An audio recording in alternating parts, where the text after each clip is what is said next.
Good morning, ladies and gentlemen, and welcome to the Delta Report. Glad to have you guys here on this Saturday, the 31st, last day of July 2021. Now, here's what I want to talk to you guys about. Predicting the future. Everything in this universe is math. Those guys down there at CERN, trying to break the atom down. What they're looking for is the elementary particles that make up the atom is all math. The whole universe is math. You guys know what fractals is and fractal patterns is and the golden ratio. It's all math. So predicting the future is actually math too. And future outcomes. Now, I drew a little chart for you guys. And what we're going to do is we're going to analyze this chart. Probable density function. Now, the thing is I'm going to have to tell you guys what this all means. And I drew it myself. I'm going to tell you what it means. It's predicting where we're going. The arrow predicts where we're going in our future. What the probability is of where we're going in our future. Now, a zero. See that little circle that says 0? That means that everything we've done during the coronavirus crisis, how governments and central banks have printed unlimited amounts of currency units, distributed them to all their friends and buddies. Rich buddies have all got richer, and the poor got poorer, and everything that's going on. What a zero represents is that even though we've done all these things, nothing's going to happen. Everything's going to stay the same. That's the zero on the chart there. That everything is just going to continue along like it has been. There's going to be no ramifications for all of this money printing and all of this lockdown measures and everything else. Nothing's going to happen. Things are going to go completely back to normal once this situation's over. And that's the zero on the chart. Now the 10 on the other side of the chart. What is that? Well, I'll tell you what that is. That's if the absolute worst happens from what's happened. In other words, it leads to a total crisis, and in the end, what's called mutual assured destruction is triggered, where all of the world's thermonuclear weapons are basically used. And we end up with a dark, black planet that's in a nuclear winter that almost no one can survive. That's 10. Now, 0 and 10 are the two most unlikely probabilities to actually happen in our future. Now, they're not completely out of the question that they couldn't happen, but they represent the wide spectrum of what could happen, the potential eventuality of what our future will be. They represent the least probability of actually happening, 0 and 10. Now, if we take a look at 1 now, not 0 anymore, but 1. 0 was nothing would happen. 1, something does happen. There are ramifications, but they're only small. And we can live through them. The ramifications of the aftermath of what we've been through the last 2 years. It plays itself out, but in a very mild way, and things almost seem normal. And when we move up the scale to 2, 2 is a little bit more dire situation than number 1.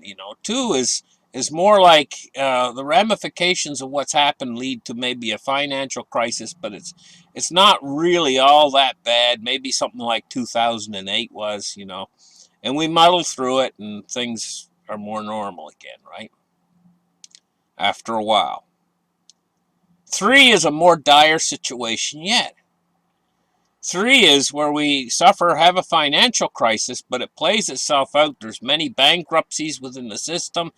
People can't find work. It extends out into in social unrest. Maybe small amounts of social unrest pop up here and there, and it's a much more dire situation in our future. 3. 4 is progressively worse. Again. And by the time you get to 5, we have situations where we have grid outages, and we have areas where service isn't provided, and we have large areas of social unrest, and we go through quite a tremendous upheaval, but the world's not destroyed in number 5. Like number 10, the world is destroyed. Nobody survives it. But in number 5, there's a lot of collateral. An awful lot of people suffer collateral damage, and a lot of people die as a result of number 5. Number 5 is pretty bad. It's getting into quite serious territory where the world doesn't really look the same after you go through a number 5.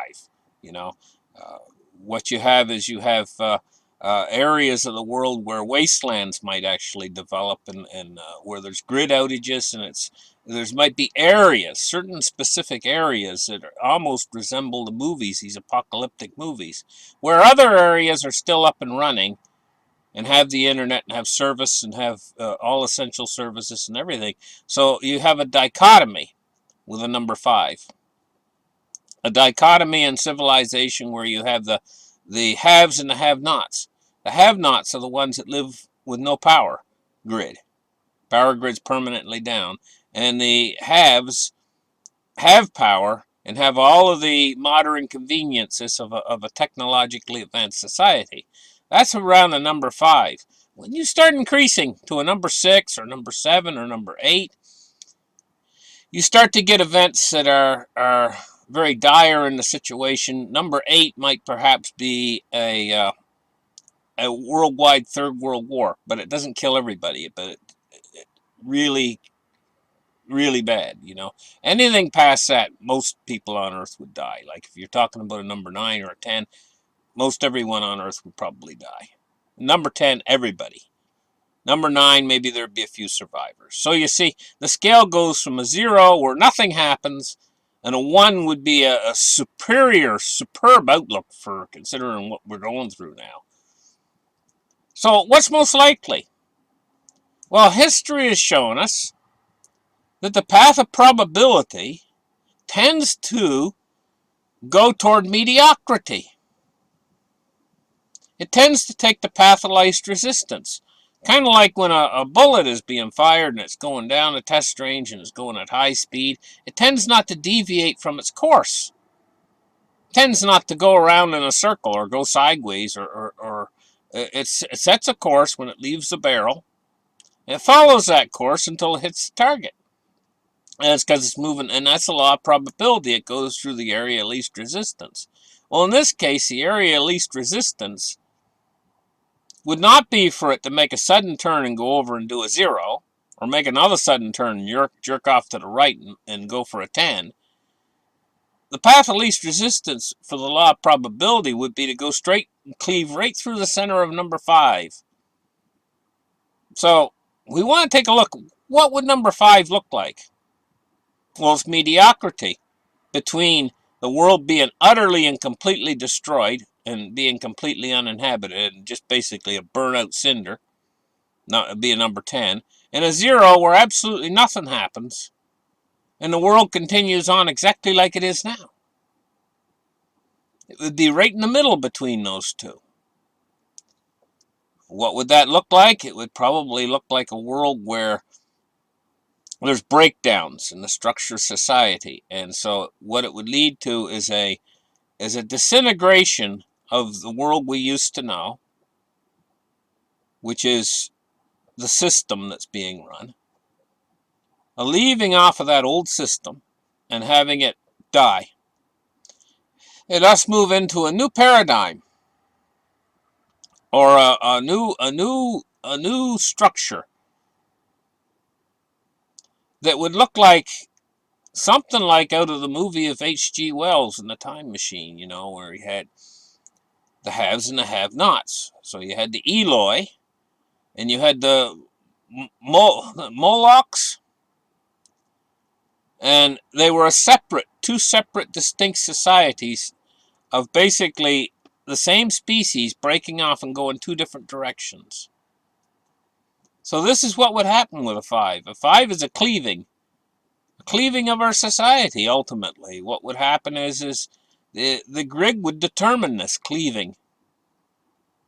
Now, we all live under the grid now. But with a kind of a situation where the world, our world starts to disintegrate because basically our money's all messed up, we're disease ridden, we can't, our society wouldn't be able to support what it's been supporting. It's been supporting 8 billion people. People would get left out. And we'd have this separating or division between, and the electrical grid would decide this division of who's going to have and who's going to have not. And this division would become clear and permanent after a short period of time when the grid, you just find you can't bring the grid back in certain areas because of civil unrest and civil disobedience. They would sabotage the grid, most likely, in the particular areas. If you tried, and after a while they just give up because going into those areas to try to restore power or do anything would be very dangerous indeed. After a while, they would isolate those areas off, the areas, the haves, people that lived on the have side. They would probably put up a fence, probably put up border guards to protect themselves from the diseased savages, is what they would refer to, that live in the wasteland, or the land that where the power grid went down, that at one time in our magnificent society that sustained 8 billion people, a new society that only is able to sustain 4 billion or less. That's what a 5 would look like. And, you know, it gets worse because ultimately, because they don't maintain any control over the wasteland areas, they would be, fear would develop of catching the diseases that are rampant in the wasteland. And the people that live in the incorporated areas, or areas that would become virtually some sort of a city or whatever, you know, like the people wouldn't want to live in the wasteland that are there, but they wouldn't be able to get out because of methods that they would use to retain them in those areas because they're frightened of them. Basically, they would look at them like diseased savages. And so, how would all this get started? We already see the seeds of this. When we seen the power grid go down in the whole area of Texas, you know, during that ice storm last year, this was a warning. Now, they've just put in an infrastructure plan to but in my estimation, I don't think $1.2 trillion is enough to redo the entire electrical power grid, which is in desperate need of something to be done to it. But it's too big. Just take a look out in front of your house. You see telephone wires running this way and that way, kind of like, and everywhere you look, that's what you see, is an infrastructure that was put in over a long period of time to carry electricity everywhere within the United States of America and Canada, and every other country too has the same thing. They all imitated one another, just like they're imitating one another during this COVID crisis. All the countries, you know, they all imitate one another with the electrical grid, with the extensions of the electrical grid, you know. And this is a tremendous infrastructure. Mostly you're going to find that $1.2 trillion isn't, you got your roads too, the system of networks, roads and everything else. With the amount of waste that's in our system now, $1.2 trillion isn't going to touch it. I don't even think $10 trillion would touch it because it would just end up most of it being wasted instead of getting right in there building in the infrastructure. So our electrical grid system is very vulnerable to attacks that can come from space when the sun just gives a belch, you know, and that big solar flare comes flying by the Earth. Maybe one of these days, one of those solar flares just won't fly by the Earth. It'll be a direct hit. At any regard, you know, what we're looking at is a world that's changing, and this map of probability says that we're probably going to take the path of least resistance, which is mediocrity. And so where we're going to end up in the end is that's going to change the world, because in this kind of a situation we got right now, even mediocrity indicates that we're in for a very rough time indeed.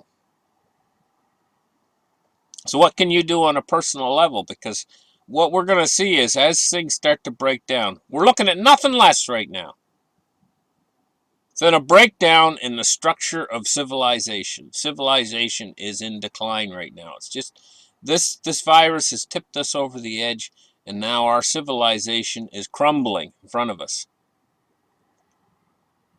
What can you do to survive it?